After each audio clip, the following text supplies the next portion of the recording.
नमस्कार दोस्तों, आप देख रहे हैं the think lab by Saurabh. आज हम एक ऐसे सवाल समझने वाले हैं जो हर एआई लर्नर के दिमाग में है। Generative AI, AI agent, agentic AI, तीनों में फ़र्क क्या होता है और फ्यूचर में सबसे पावरफुल कौन है। चलिए आसान भाषा में समझना शुरू करते हैं। सबसे पहले हम डिस्कस करेंगे जनरेटिव एआई। जनरेटिव एआई को हम जिसको जेन एआई बोलते हैं शॉर्ट फॉर्म में। तो जनरेटिव एआई क्या होता है? जो कंटेंट जनरेट करता है, जो टेक्नोलॉजी कंटेंट को जनरेट कर सकता है विद हेल्प ऑफ एआई, उसको हम जनरेटिव एआई बोलते हैं सिंपल सी लैंग्वेज में। कंटेंट क्या होता है? कंटेंट आपका टेक्स्ट हो सकता है, इमेजेस हो सकता है, वीडियो हो सकता है, कोड हो सकता है। ये सारे चीज़ों को क्या बोलते हैं? हम कंटेंट बोल सकते हैं। जैसे आप जीपीटी यूज कर रहे हैं, जीपीटी क्या है? एक क्या है? जनरेटिव एआई का पार्ट है। ठीक है, जनरेटिव एआई का कह सकते हैं एक टूल्स है। आप जैसे जीपीटी से सवाल पूछते हैं तो क्या करता है? जीपीटी आपको आंसर करता है। इट मीन्स आप इनपुट देते हैं, इसका मतलब आप जीपीटी को क्या करते हैं? एक इनपुट देते हैं प्रॉम्प्ट के फॉर्म में, और वो एआई क्या करता है? आपको आउटपुट देता है। लेकिन कंट्रोल आपके हाथ में नहीं होता है। जैसे आप जीपीटी को बोलते हैं रिज्यूम बना दो, पाइथन कोड लिख दो, इमेज जनरेट कर दो। ये सब कुछ जीपीटी और जनरेटिव एआई के हेल्प से आप कर सकते हैं। ठीक है, दूसरे पार्ट में आते हैं एआई एजेंट। ठीक है, एआई एजेंट क्या होता है? एआई एजेंट एक ऐसा एआई होता है जो किसी टास्क को पूरा करने के लिए मल्टीपल स्टेप्स फॉलो करता है। ठीक है, जैसे आपको उसने क्या रखा? आपने गोल दिया, आपको उसको क्या करना पड़ेगा? गोल देना पड़ेगा।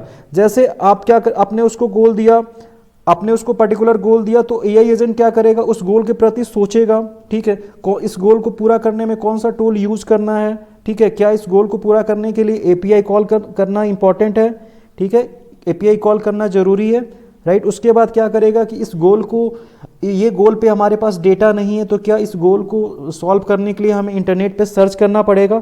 सपोज आपने एआई एजेंट को बोला कि मुझे एआई में जॉब चाहिए, मुझे रोड मैप बना के दो, तो एआई एजेंट क्या करेगा? मार्केट रिसर्च करेगा, स्किल आइडेंटिफाई करेगा, आपका लर्निंग प्लान बनाएगा, रिसोर्स सजेस्ट करेगा। ठीक है, फिर आपको उस डायरेक्शन में काम करने के लिए बोलेगा। ठीक है, ये आपका एआई एजेंट हुआ। अब बात करते हैं एजेंटिक एआई के बारे में। ठीक है, एजेंटिक एआई एक ऐसा एआई होता है जो खुद गोल बनाता है, खुद प्लान करता है और खुद एक्शन लेता है। ठीक है, इसमें क्या होता है? एजेंटिक एआई में क्या होता है? फुल ऑटोनोमस होता है। ठीक है, खुद डिसाइड करता है, खुद फीडबैक लेता है और खुद इंप्रूव करता है। ठीक है, जैसे रियल लाइफ एक एग्जांपल लेते हैं। मान लीजिए बस आपको इतना कहना है कि मुझे एआई रिसर्च में आगे बढ़ना है। ठीक है, तो एजेंटिक एआई क्या करेगा? आपका प्रोफाइल को एनालाइज करेगा। ठीक है, आपके रिसर्च गैप को ढूंढेगा, आपको पीएचडी के लिए या फिर हायर एजुकेशन के लिए या फिर न्यूअर स्किल के लिए आपको ऑप्शन दिखाएगा।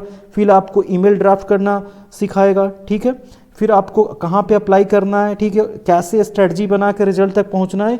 ये सब कुछ आपको एक एआई एजेंट, आपको एजेंटिक एआई सब कुछ आपको बताएगा। ठीक है, अब हम बात करते हैं कि ये तीनों में डिफरेंसेस कहाँ पे आ जाते हैं। ठीक है, अब जैसे सबसे पहले हमने किस किस चीज़ को डिस्कस किया? जेन एआई को डिस्कस किया, इट मीन्स जनरेटिव एआई को डिस्कस किया, राइट। जब जनरेटिव एआई क्या करता है, आपको जैसा हमने बताया जनरेटिव एआई क्या करता है, सबसे पहले क्या करता है? आपको कंटेंट जनरेट करता है। ठीक है, ये क्या करेगा? आपका कंटेंट आपको जनरेट कर देगा। ठीक है, आपने जो कुछ भी पूछेंगे आप उसके अकॉर्डिंग कंटेंट जनरेट कर देगा। ठीक है, क्या ये प्लानिंग करेगा आपके लिए? नहीं, आपके लिए प्लानिंग नहीं करेगा। ठीक है, इस आपके लिए कोई प्लानिंग नहीं करेगा। ठीक है, आपके लिए कोई प्लानिंग ये नहीं करेगा। क्या कोई पर्टिकुलर टूल यूज करेगा? ठीक है, तो ये टूल भी यूज नहीं करेगा। ठीक है, टूल यूज के केस में बात करें तो ये आपके लिए कोई टूल यूजेज नहीं करेगा। इस पर भी मैंने क्रॉस लगा दे रहा हूँ। ठीक है, क्या इसके पास कोई ऑटोनॉमी है? ठीक है, इसके पास कोई ऑटोनॉमी है? जो हमने डिस्कस किया था पहले ऑटोनॉमी के बारे में, नहीं, इसके पास भी कोई ऑटोनॉमी नहीं है। क्या ये सेल्फ इंप्रूवमेंट कर सकता है? ठीक है, अपने गोल को अचीव करने के लिए फर्दर अपने फीडबैक के अकॉर्डिंग क्या सेल्फ इंप्रूवमेंट कर सकता है? नहीं कर सकता। इसके भी क्रॉस लगा देते हैं। ठीक है, अब आते हैं हम एआई एजेंट के बारे में। जेन एआई सिर्फ क्या कर सकता है?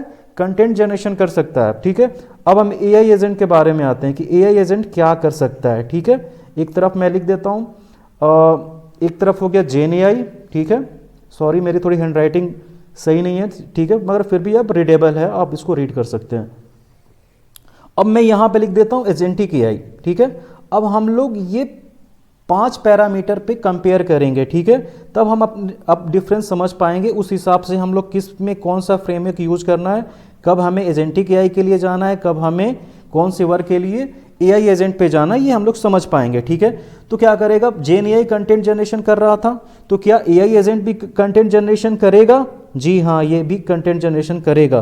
प्लानिंग, हाँ ये आपके लिए प्लानिंग करेगा, जो आपके टास्क हैं उसके लिए आपके प्लानिंग करेगा। टूल यूज़ कर सकता है, हाँ ये आपके लिए टूल यूज़ भी करेगा। अब आते हैं ऑटोनोमी का। सो ये फुल्ली ऑटोनोमस नहीं है, ये लिमिटेड ऑटोनोमस है, ठीक है। तो ये क्या है, लिमिटेड है, ये लिमिटेड ऑटोनोमस है। इट मीन्स नैरो, ये नैरो बहुत ही कम जगहों पे आप ये इसका एक पार्टिकुलर एक लिमिट है, उससे ज़्यादा ये एक्सपेंड नहीं हो सकता। सेल्फ इम्प्रूवमेंट नहीं, ये सेल्फ इम्प्रूवमेंट के लिए नहीं जा सकता है, ठीक है। अब एजेंटिक एआई में आते हैं। एजेंटिक एआई क्या करता है कि ये कंटेंट जनरेशन करता है, ठीक है। प्लानिंग कर सकता है, हाँ प्लानिंग कर सकता है। टूल यूज़ करेगा, हाँ बिल्कुल करेगा। ऑटोनॉमी, ये कंपेयर टू एआई एजेंट और जेनेटिव एआई में इसका हाई है, ये हाईली ऑटोनोमस है, ठीक है। सेल्फ इम्प्रूवमेंट जो जेन एआई में भी नहीं है, एजेंटिक एआई एजेंट में भी नहीं है, मगर ये एजेंटिक एआई में है, ठीक है। सो इसमें फ्यूचर क्या है, जो आज का जो एआई है वो जनरेटिव एआई है। अभी नियर फ्यूचर में जो होने वाला वो एआई एजेंट आएंगे, ठीक है। लॉन्ग टर्म फ्यूचर में एजेंटिक एआई होगा। सो अगर आप एआई के फील्ड में कैरियर बनाना चाहते हैं तो आपको एजेंटिक एआई पे फोकस करना पड़ेगा, क्योंकि आने वाले टाइम में हर काम को फुल्ली ऑटोनोमस किया जा सकता है एजेंटिक एआई के हेल्प से, ठीक है। अब आपको समझना होगा कि एआई का फ्यूचर और एआई में कैसे आगे अपने कैरियर को बढ़ाना है, और फिर रियल रिसर्च पे, इसमें रियल रिसर्च क्या हो सकता है आने वाले टाइम में। आपको क्या होगा, जो भी रिसर्च होंगे वो एजेंटिक फील्ड में आएगा। सो मैं आपको एक एग्जांपल से लेकर